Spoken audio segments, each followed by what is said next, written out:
Hi friends, welcome back to my channel Hamida Kitchen with Village Food.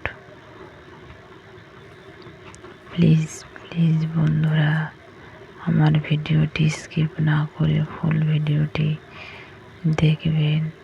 Full video না দেখলে বন্ধুরা কিছুই বুঝতেই পারবেন না কেমন আমি ভিডিও বানিয়েছি। এর সাথে বন্ধুরা কচু মাছের ছাড়ানোর নিয়ম বা পদ্ধতিটা আমি আপনাদেরকে দেখিয়ে দেব। চলুন যাই এবার কচু মাছ বাছার পদ্ধতি দেখতে।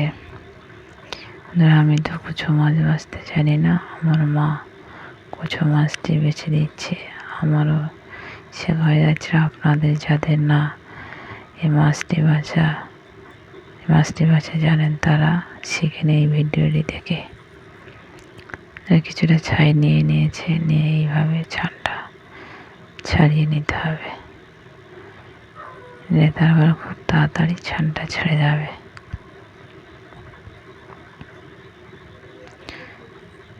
দেখেছেন বন্ধুরা কত সহজে ছানটা ছেড়ে যাচ্ছে। এইভাবে আপনারাও ছানটা ছাড়িয়ে নেবেন। পুরো ভিডিওটা দেখুন, বুঝতে পারবেন। কেটে ভিডিও দেখলে কিছুই বুঝতে পারবেন না। কচু মাছটা ছাড়ানো হয়ে গেছে। ছাল ছাড়ানো এবার পিস করে কেটে নেবে।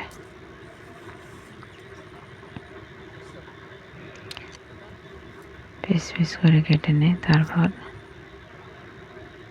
কচু মাছগুলো পুকুরে ধুইতে নিয়ে যাব। আর কচু মাছটি কাটা রেডি হয়ে গেছে। এবার আমি কচু মাছটি ধুয়ে নেব। চলুন যাই পুকুরে গিয়ে ভালোভাবে সানে রেখে এইভাবে কচু মাছটি কচলে আমি ধুয়ে নিয়েছি। আপনারা না পারলে বাড়িতেও ধুয়ে নিতে পারেন। এবার আমি পেঁয়াজ, আদা, রসুন এগুলো কুচে নেব। পেঁয়াজ ছেঁড়া হয়ে গেছে, আদা ছেঁড়া হয়ে গেছে, রসুন ছেড়ে নিয়েছি। এবার আমি পেঁয়াজগুলো কেটে নেব। একটা পেঁয়াজ পাতলা করে কেটে নেব। আর দুটো পেঁয়াজ একটু ডুমো করে কেটে নেব। কারণ এই ডুমো করে পেঁয়াজ কাটাটা এটা আমি বেটে নেব। আমার পেঁয়াজ কাটা রেডি হয়ে গেছে। এবার আমি আদা রসুনগুলো ধুয়ে তুলে নেব। আদা রসুন ধুয়ে তুলে নিয়েছি। এবার আমি এগুলো বেটে নেব শিলে। চলুন যাই। এবার আমি রসুনগুলো বেটে নেব।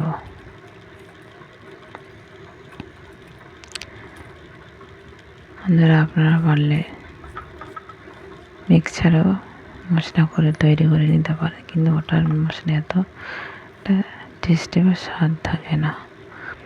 আমার রসুন বাটা হয়ে গেছে। এবার আমি আদাগুলো বেটে নেব। আমার আদা বাটা রেডি হয়ে গেছে। এবার আমি পেঁয়াজগুলো বেটে নেব।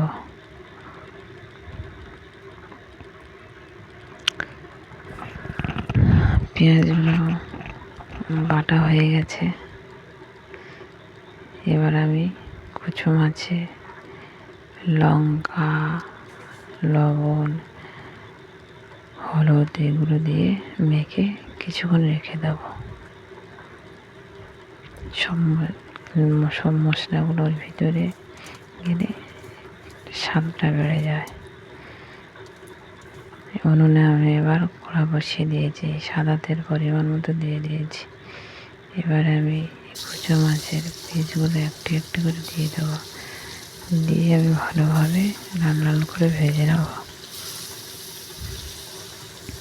এইভাবে ভেজে কচু মাছ রেসিপি আমি তৈরি করছি। আর আপনারা তো বাড়ি থেকে কচু মাছ রান্না করে খেয়েছেন এইভাবে পদ্ধতিতে। একবার বানিয়ে খেয়ে দেখুন, বারবার বানাতে ইচ্ছা হবে। আমার কচু মাছটি রেডি হয়ে গেছে ভাজা। এবার আমি তুলে নেব। দেখুন বন্ধুরা কত সুন্দর ভাজা হয়েছে। উনুনে কড়াটা বসিয়ে দেব। সব রকম গোটা মশলা দিয়ে এইভাবে আমি মশলাগুলো তেলে ভেজে নেব। নেওয়ার পর আমি পেঁয়াজ বেটে রাখা সেটা দিয়ে দেব। দিয়ে এইভাবে নেড়ে চেড়ে নেব। বন্ধুরা এই পেঁয়াজ বা রসুন বা আদা এই তেলের উপরে দিয়ে তেলটা যে ছিটকায়, এটা ছিটকা মানে যদি আপনি লবণ দিয়ে মানে কিনা এই মশলাটা কষান, দেখেছেন বন্ধুরা তেলটা ছিটকাচ্ছে না। আমি আদা বাটা দিয়ে দিয়েছি। এবার আমি রসুন বাটাটা দিয়ে দেব। রসুন বাটাটা দিয়ে আমি কিছুক্ষণ এভাবে মশলাগুলো নাড়তে থাকবো। তারপর আমি কুচি কুচি করে যে পেঁয়াজ কাটা ছিল পেঁয়াজটার সঙ্গে অ্যাড করে দেব। অ্যাড করে দিয়ে আমি ভালোভাবে এই মশলাগুলো আমি নেড়ে নেব।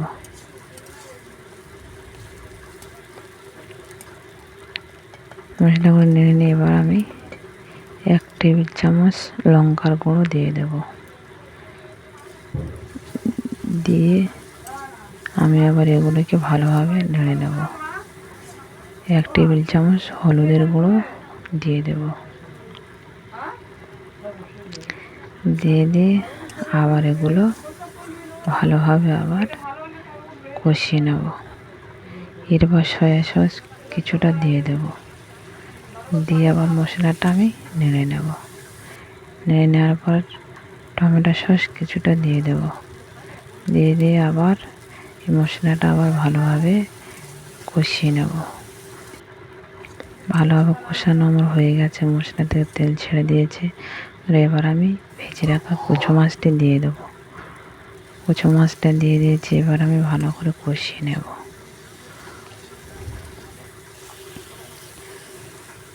এইভাবে ভালো করে বন্ধুরা ভাজা ভাজা মতো করে কষিয়ে নেবেন।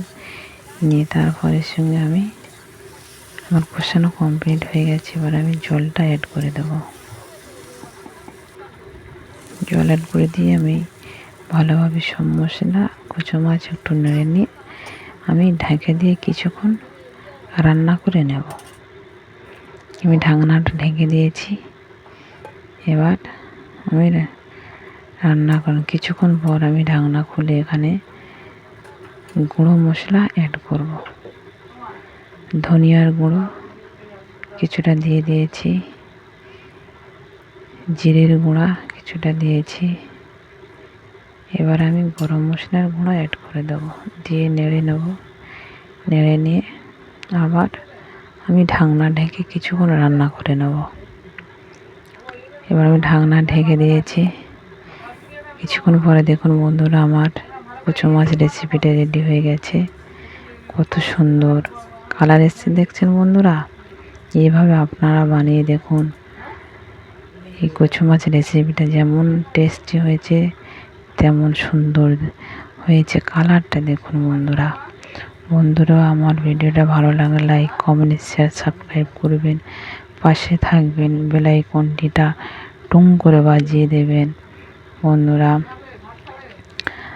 আবার দেখা হবে পরের ভিডিওতে। বাই।